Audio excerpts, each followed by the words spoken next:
ನಮಸ್ಕಾರ ಎಲ್ಲರಿಗೂ. ಧೃತಿ ಡೈರೀಸ್ಗೆ ಸ್ವಾಗತ. ಇವತ್ತು ಜನವರಿ 1. ಸೊ ಎಲ್ಲರಿಗೂ ಹೊಸ ವರ್ಷದ ಶುಭಾಶಯಗಳು. ಇವತ್ತು ನನ್ನ ರೆಸಿಪಿ ತೋರಿಸ್ತಾ ಇರೋದು ಪಾಲಕ್ ಪರಾಠ ಮತ್ತು ಗ್ರೀನ್ ಚಟ್ನಿ. ಇದನ್ನು ಮಾಡೋದಕ್ಕೆ ನಮಗೆ ಒಂದು 4ರಿಂದ 5 ಮೆಣಸಿನ್ಕಾಯಿ ಅದನ್ನು ಚಿಕ್ಕ ಚಿಕ್ಕದಾಗಿ ಕಟ್ ಮಾಡ್ಕೋಬೇಕು. ಹಾಗೆ ಒಂದು ಬಂಚ್ ಪಾಲಕ್ ಸೊಪ್ಪನ್ನ ಚಿಕ್ಕ ಚಿಕ್ಕದಾಗಿ ಕಟ್ ಮಾಡ್ಕೊಳ್ಳಿ. ಮತ್ತು ಒಂದು ಈರುಳ್ಳಿನೂ ಚಿಕ್ಕ ಚಿಕ್ಕದಾಗಿ ಕಟ್ ಮಾಡ್ಕೋಬೇಕು. ಈಗ ಹಿಟ್ಟನ್ನು ರೆಡಿ ಮಾಡ್ಕೊಳ್ಳೋಣ. ಒಂದು ಮಿಕ್ಸಿಂಗ್ ಬೌಲ್ ತೊಗೊಂಡು ಅದಕ್ಕೆ ಒಂದು 3 ಕಪ್ಪಷ್ಟು ಗೋಧಿ ಹಿಟ್ಟನ್ನ ಹಾಕೋಬೇಕು. ಇದು 3ರಿಂದ 4 ಜನಕ್ಕೆ ಆಗುತ್ತೆ. ಹಾಗೆ 2 ಟೇಬಲ್ ಸ್ಪೂನಷ್ಟು ಕಡಲೆ ಹಿಟ್ಟು, ರುಚಿಗೆ ತಕ್ಕಷ್ಟು ಉಪ್ಪು ಮತ್ತು ಅಜ್ವೈನ್ನ ಕೈಯಲ್ಲಿ ಹೀಗೆ ಕ್ರಷ್ ಮಾಡಿ ಹಾಕಬೇಕು.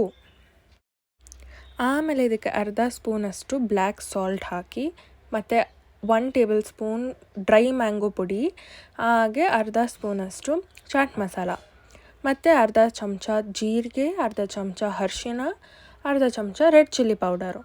ಕಡೆಯಲ್ಲಿ ಕಸೂರಿ ಮೇಥಿನ ಹೀಗೆ ಕೈಯಲ್ಲಿ ಕ್ರಷ್ ಮಾಡಿಬಿಟ್ಟು ಹಾಕಬೇಕು. ಮತ್ತು ಒಂದು ಸ್ವಲ್ಪ ಜೀರಿಗೆ ಪುಡಿ.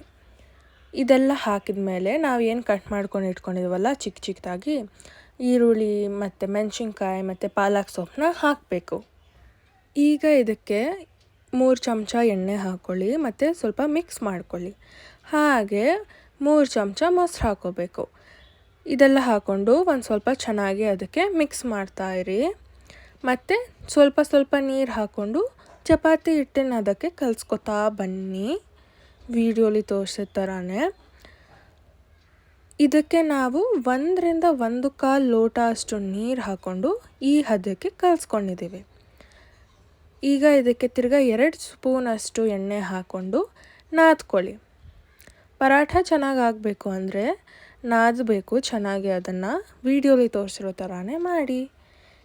ಹಿಟ್ಟು ರೆಡಿ ಆದಮೇಲೆ ಅದನ್ನು 20ರಿಂದ 30 ನಿಮಿಷವರೆಗೂ ರೆಸ್ಟ್ ಮಾಡೋಕ್ಕೆ ಬಿಡಬೇಕು.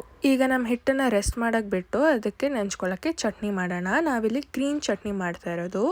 ಇದನ್ನು ಮಾಡೋದಕ್ಕೆ ಒಂದು ಕೈ ಹಿಡಿಯೋಷ್ಟು ಪುದೀನ, ಕೊತ್ತಂಬರಿ, 2 ಮೆಣಸಿನ್ಕಾಯಿ ಮತ್ತು ಕಟ್ ಮಾಡಿರೋ ಟೊಮ್ಯಾಟೊ ಬೇಕು. ಇದೆಲ್ಲದನ್ನು ಒಂದು ಮಿಕ್ಸಿಗೆ ಹಾಕ್ಕೊಂಡು ರುಚಿಗೆ ತಕ್ಕಷ್ಟು ಉಪ್ಪು ಹಾಕ್ಕೊಳ್ಳಿ. ಹಾಗೆಯೇ ಒಂದು ಸ್ವಲ್ಪ ಸೋಂಪು ಮತ್ತು ಕಟ್ ಮಾಡಿರೋ ಟೊಮ್ಯಾಟೊ ಹಾಕ್ಕೊಂಡು ಒಂದು 2-3 ಪೀಸಷ್ಟು ಈರುಳ್ಳಿ ಹಾಕ್ಕೊಂಡು ಅದನ್ನು ಹಾಗೆ ರುಬ್ಬಿ, ನಾವಿಲ್ಲಿ ನೀರೇನೋ ಬಳಸಿಲ್ಲ, ಫೈನ್ ಪೇಸ್ಟ್ ಆಗೋಷ್ಟು ರುಬ್ಬಬೇಕು. ಈಗ ಪರಾಠನ ರೆಡಿ ಮಾಡೋಣ. ಸಾಮಾನ್ಯವಾಗಿ ನಾವು ಹೇಗೆ ಚಪಾತಿ ಮಾಡ್ತೀವೋ ಅದನ್ನು ಹಾಗೇ ಮಾಡಬೇಕು.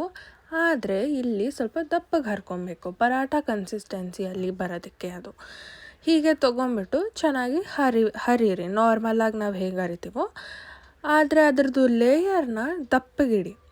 ಒಂದು ಸ್ವಲ್ಪ ಮೀಡಿಯಮ್ ಸೈಜಲ್ಲಿ ಇಟ್ಬಿಟ್ಟು ಮಾಡಿದ್ರೆ ಅದು ಪಾಲಕ್ ಪರಾಠ ನಮ್ಮದು ಬೇಯಿಸೋದಕ್ಕೆ ರೆಡಿ ಆಗುತ್ತೆ. ಅದನ್ನು ಒಲೆ ಮೇಲೆ ಹಾಕಿ 2 ಸ್ಪೂನಷ್ಟು ಎಣ್ಣೆ ಹಾಕಿ ಅದರ ಮೇಲೆ, ಹಾಗೆ ಅದನ್ನು ತಿರುಗಿಸ್ಬಿಟ್ಟು ಮತ್ತೆ ಹಿಂದೆನೂ ಎಣ್ಣೆ ಹಾಕಿ 2 ಸೈಡ್ ಚೆನ್ನಾಗಿ ಬೇಯಿಸಬೇಕು. 2 ಕಡೆ ರೋಸ್ಟ್ ಮಾಡಿ ಚೆನ್ನಾಗಿ ಬೇಯಿಸಿದ್ರೆ ನಮ್ಮ ಪಾಲಕ್ ಪರಾಠ ರೆಡಿ ಆಗಿದೆ. ನೋಡಿ, ಈ ಥರ ಚೆನ್ನಾಗಿ ಅದು ಕೆಂಪಗಾಗಬೇಕು, ಆವಾಗಲೇ ಅದು ರುಚಿ.